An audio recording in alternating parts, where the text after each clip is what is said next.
Hi everyone, Aaron here for Zollotech, and today Apple released iOS 26.3.1 to the public. iOS 26.3.1 is available around the world at the same time for everyone on all iOS 26 supported devices. However, if you're running iOS 26.4 betas, you won't have an update as you're on a newer version, and you would need a computer to downgrade to the latest public version. If you want to install it and you're still not seeing it, go into your settings, go to General, and then Software Update. If you're not seeing it here, you can pull down to refresh or go back out and back in, and then check again, and you should see it. Now, this particular update was almost 1 gigabyte, 906 megabytes on the iPhone 17 Pro, and was about the same size on the other devices here, where Apple also released iPadOS 26.3.1, macOS 26.3.1, iOS 18.7.6, and Studio Display firmware 26.3 for the new Apple Studio displays. Now, let's go ahead and take a look at the build number and talk about what's new. So we'll go into Settings, we'll go back to General, then About.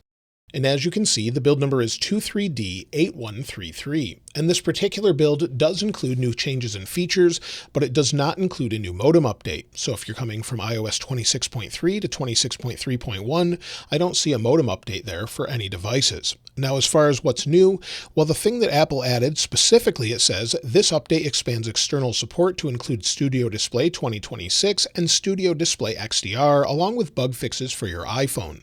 The new Studio displays were announced yesterday, along with new things announced today with the MacBook Neo, iPhone 17e, MacBook Pro, MacBook Air, iPad Air, and Studio Display XDR. It now adds support for this across devices, including iPhone, iPad, and Mac. So that's the main thing that they're fixing here. Now, as far as bug fixes, we don't have any specific bug fixes that they've mentioned. However, so far it seems like it may have fixed the stuttering issue, going into the app library, going back out, maybe going into music. Again, you'll see it loads fairly quick. I got a new splash screen here where it says hear about new music first. We'll go into that, but again, everything seems to be fairly smooth this time around, but only time will tell. So far, I've seen no resprings, and when it comes to Apple CarPlay, we don't know if that's been resolved yet. So we'll have to wait and see if they've fixed anything there. I haven't had any disconnect issues on the beta, but with the public version I did. So again, we'll have to test this for a few days, and we'll talk about it in the weekend follow-up video.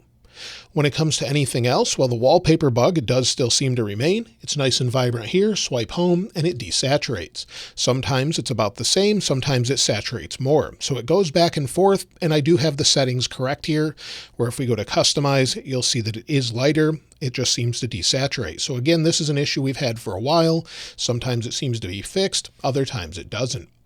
As far as battery improvements, we'll talk about that in a moment, but hopefully they've resolved some issues here. But again, they're not telling us anything specifically. When it comes to the keyboard bug or lag there, if we go into Notes, so within Notes, maybe we go in and say this is iOS 26.3.1 on iPhone 17 Pro. And it seems nice and fast, like it's keeping up like you would expect. But again, on older devices, this is where it was most problematic. So we'll have to wait and see if this is still an issue. Again, that will take a few days. Now, of course, Apple always adds security updates, so let's go ahead and take a look. So on Apple's security release website, if we scroll down, Apple just updated this, and it says iOS 26.3.1 and iPadOS 26.3.1. This update has no published CVE entries. Now, that doesn't mean they didn't fix something that they'll publish later. Sometimes they do that if they don't want us to know about it, but typically this would have security updates in it. You can also see iOS 18.7.6 and macOS Tahoe 26.3.1. Again, security updates, but they're not publishing anything, so maybe there's something that they fixed here, or maybe it's just about bug fixes.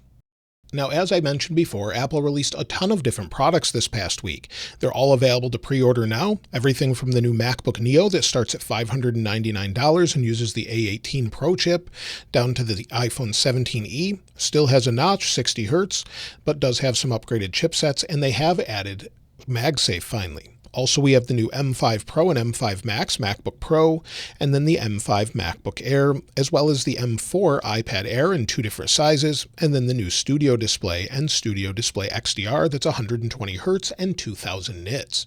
All of those things were announced this week, along with new cases, which I did a separate video on the spring cases, so those are all available now. So all of those things can be pre-ordered. They all release on March 11th, so if you're wanting to pick one up, unless you have a custom configuration, you should get it on that day. I'll be taking a look at quite a few of these. Let me know if you have any questions about any specific devices, though, in the comments below. Now, as far as future releases, we could see iOS 26.4 RC or release candidate as soon as Monday.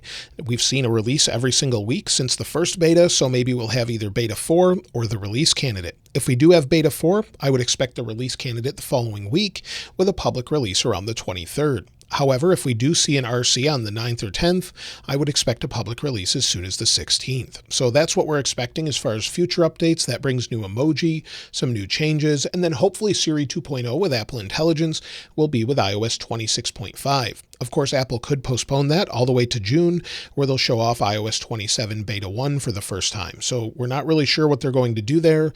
And then if it is in iOS 27, we'll have a public release typically around September with the iPhone 18 launch. So we don't have any specific timelines just yet, but at WWDC in June, usually around the second week, is when we'll see iOS 27 for the first time. But it does seem like Apple's really working on bugs and trying to make things more stable. If you're wondering if you should install iOS 26.3.1, well, so far it seems to be pretty stable. Of course, if you're getting a studio display, you'll definitely want to install that, as you'll need support for that. And of course, if you're getting a new Mac or any of those updates. However, as far as security updates and stability, we don't really know at this point, and it will take a few days to know that. But I would typically recommend updating, as these are small updates that adds typical support and just have some small bug fixes. When it comes to performance, so far it seems smooth. I mentioned that a little bit before, going into music, swiping back out, going into the app library, 120 Hz ProMotion seems nice and smooth. Going into different applications, maybe the clock here, you'll see everything seems to be nice and fast. So no real issues here. Going back out, back in, no real issues whatsoever. So it seems nice and smooth, fluid, and again, it will take a few days to know if this still continues on to older devices as well. When it comes to overall heat, let's go ahead and run benchmarks. Now I ran them initially, let's run them again and see what kind of heat we have on both the iPhone Air and 17 Pro. So with iOS 26.3.1 on the iPhone 17 Pro, we're right around 34.8 to 35 degrees Celsius. That's typical on the 17 Pro and 17 Pro Max. On the iPhone Air, we're usually a little bit warmer since it doesn't have that vapor chamber, right around 40 degrees Celsius. So right where we would expect. Of course, it is processing quite a bit using benchmarks, but let's wait for that and we'll take a look at that next. Benchmarks completed, and it's going to vary a little bit between the iPhone Air and 17 Pro, but you'll see on the 17 Pro, it's right where we expect it. 3,811 for single core, 9,877 for multi-core. That's very good considering I just installed it.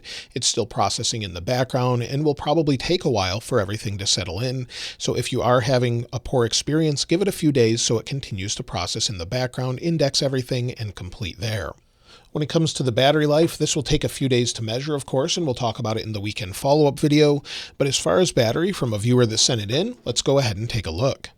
So thanks to a viewer who sent this in, this is on an iPhone 17 Pro Max running iOS 26.3, and he had 4 hours and 20 minutes of screen active time, 1 hour and 26 minutes of screen idle time, and used 46% of his battery. Some people are seeing phenomenal battery, other people are seeing poor battery. So it really just depends on how you're using your phone and what you have installed. As far as my battery life, I've been using the public version and then the betas as well. If we take a look here, you'll see if we go to battery health, I have 100% capacity with 31 cycles. And if we take a look at the battery life itself, well, today 1 hour and 26 minutes, but yesterday 3 hours and 1 minute of screen active time, 4 hours and 12 minutes of screen idle time, and I used 54% of the battery. This is doing okay. With iOS 26.3, it was easily getting me through the day. Hopefully it improves with 26.3.1 and gets even better. But let me know your experience after a few days, and we'll talk about this in the weekend follow-up video. Now let's go ahead and take a look at the storage. So we'll go to Settings, then we'll go to General, and then iPhone Storage. If we scroll down to the bottom, you can see iOS is taking up 20.4 gigabytes on the iPhone Air, where it's taking up 22.75 gigabytes on the iPhone 17 Pro. That seems to mostly be due to Apple Intelligence, where iOS is about the same, 13.78 compared to 13.99. When it comes to system data, it goes up and down as needed. However, it's staying even below 20 gigabytes, where this would typically be over 20 gigabytes for me. So it seems like it's using a little bit less than typical, but let me know how it's going for you in the comments below. Now, if you're wanting to install iOS 18.7.6, that will only work on devices that still support it, but don't support iOS 26, the iPhone XS, XS Max, and iPhone XR. Unfortunately, if you have something such as an iPhone 12, 13, or anything like that on iOS 18, there's no way to install the update, and Apple's not making it possible. They want you to update to iOS 26. So unfortunately, there's no way to downgrade, and there's no way to upgrade on devices that are on iOS 18 already, and not the XS, XR, or XS Max. So that's everything with iOS 26.3.1. Of course, it's not a huge update. That will be iOS 26.4, but it does include support for those new studio displays, and hopefully Apple will really update their notes and tell us what bugs they've fixed specifically. Let me know if any bugs have been resolved for you, and of course, I'll link this wallpaper in the description like I normally do. If you haven't subscribed already though, please subscribe, and if you enjoyed the video, please give it a like. As always, thanks for watching. This is Aaron. I'll see you next time.